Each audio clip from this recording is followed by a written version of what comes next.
In this video, we will explore transformations of functions. Before we do that, let's do a quick review of function notation. Here you see three functions written in Euler's notation: f of x, g of x, and h of x.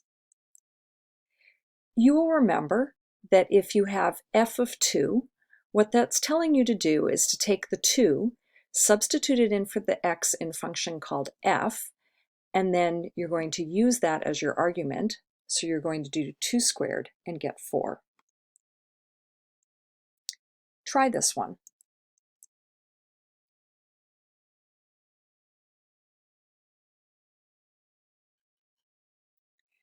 Hopefully you substituted a 2 in for x in the function called h. 2 times 2 is 4, 4 minus 3 is 1. Sometimes you see functions embedded in one another. This is g of f of 2. You start with the innermost parentheses and you work your way out. So you're starting with f of 2, which we saw a few minutes ago was 4. And then you're going to take 4 and use that as the argument for g. And if you do that, you're going to put the 4 in for x in function g. 4 plus 1 is 5. There is another notation that is used a little bit less often than Euler's notation, but you should be familiar with it in case you see it. The little circle between the f and the g is read following. So I would read this: do function f following function g. In other words, this is exactly the same as f of g of x. And if you take the little circle and you replace it with a left parentheses, you'll see it looks a little bit like f of g of x as well. All right, so if I want h of g of 2, I'm going to do g of 2, which is 3, and then I'm going to do h of 3, and that gives me 3. Now sometimes you have a composite function that is in terms of a variable like x instead of a number like 2.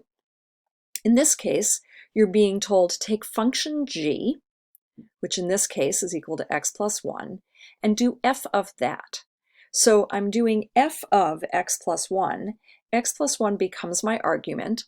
I plug it into function x, I square it, and I end up with x squared plus 2x plus 1. I can do them when they're written in the other notation as well. This is telling me to do h of g of x. So I take what g of x equals, which is x plus 1, and this time I put it into function h. And it looks like this. I do 2 times x plus 1 minus 3, and I get 2x minus 1. All right, you try this one.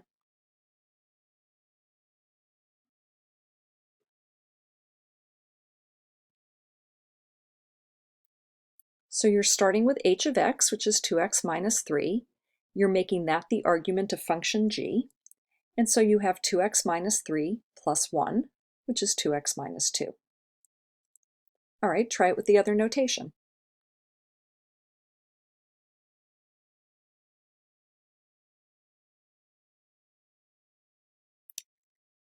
All right, f of x is x squared. Make that the argument of h, so we have h of x squared, and that's 2x squared minus 3. All right, so now that we've finished reviewing function notation, let's consider transformations of functions. There are 3 things we can do to a function, and we're going to start with shifting a graph.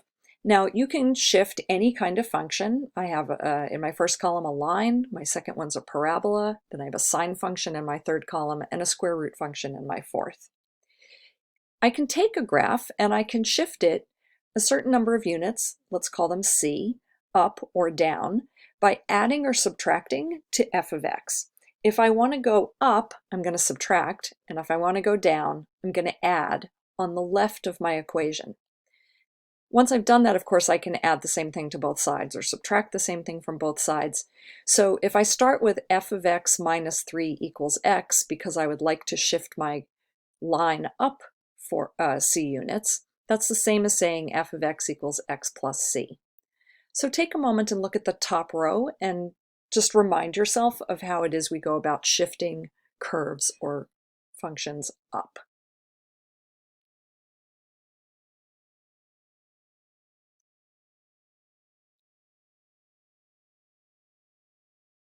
Now, if you want to shift them down, you just take the opposite sign from the c. So whereas before I was subtracting c, now I'm adding it in to the left of the function or subtracting it from the right. If you look at the second row, you'll see what I mean.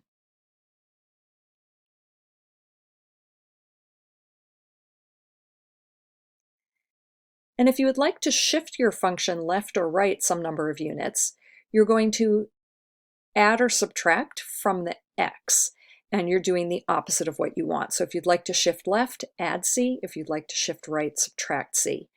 And if you look at the third and fourth rows, I think you'll see, especially when you look at the sine function or the parabola, that you're familiar with doing this. So shifting a graph up, down, left, right is one thing you can do to transform a function. You can also stretch or shrink your function. We call that dilating. So if you'd like to do a vertical stretch or shrink, you're going to work with the y side of your equation, or your f of x side, and you're going to multiply it by 1 over the magnitude of the stretch or shrink you'd like to accomplish. And of course, if you multiply both sides of the equation by that magnitude c, you'll see something like f of x equals c times x, or f of x equals c times x squared. Or in the case of the sine function, you'll recognize that as the amplitude. So instead of your sine function just going up to 1 or down to -1, it's going to go up to whatever c is and down to whatever the opposite of c is. And this works for square root functions as well.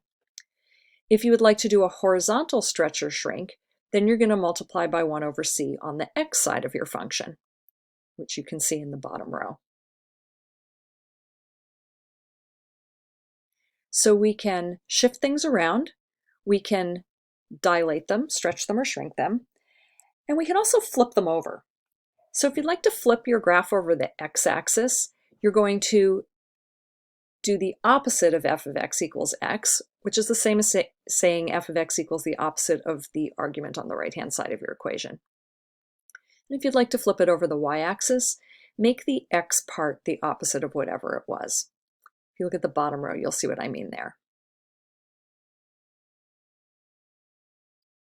All right, so now that you know how to do all the different things that you can do to a graph, what we usually do is put them together.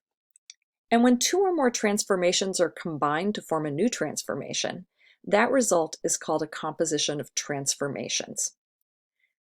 With sequences of transformations, one transformation produces an image upon which the second transformation is then performed. And then if there's a third one, you would perform that on the result after the first two.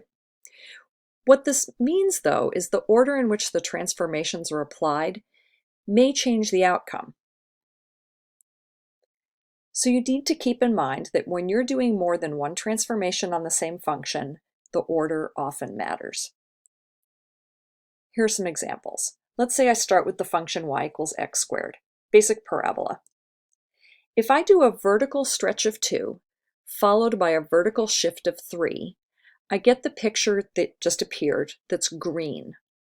So I stretched my graph first, and what that means is, for example, when I put a 1 in for x, I got a 1 out for y in the original function. If I would like to do a stretch of magnitude 2, instead of going up 1, I'll go up 2. And there was a point at 2, 4. If I'm going to stretch a magnitude of 2, instead of going to the point 2, 4, I'll go to 2, 8. Everything gets doubled vertically. And then I moved it up 3 units. Now, if I did it in the other order, I moved it up 3 units first and then did my vertical stretch, you get what you see in blue.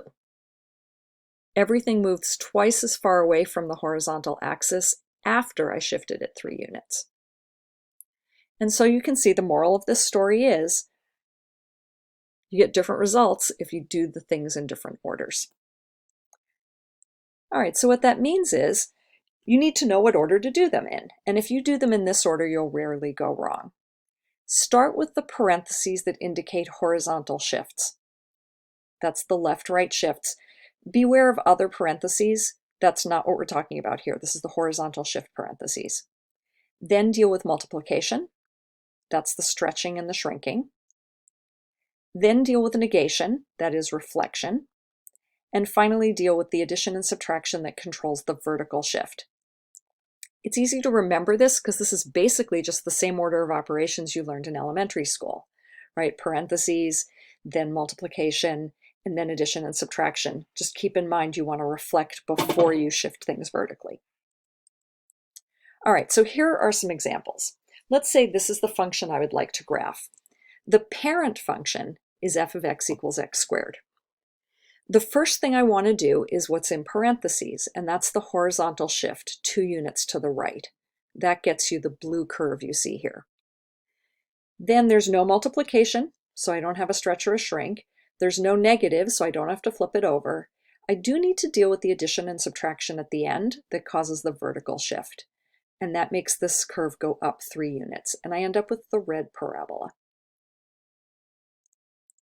All right, here's another parabola, a little bit different.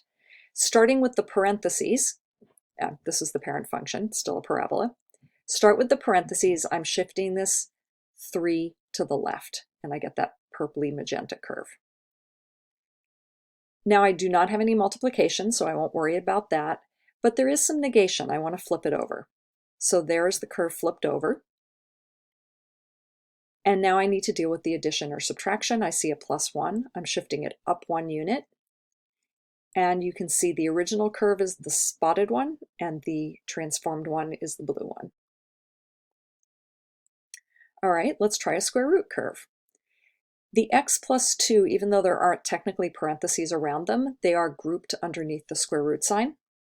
And so I'm going to do that first. I'm going to shift my square root function 2 units to the left. I got the green one. Now there is multiplication here. There's a stretch of magnitude 3. And so what that's doing is making the magenta curve, whatever the point was before. For example, there's one at -1, 1. Now it's at -1, 3. Everything's moving 3 times as far from the horizontal axis as it was before.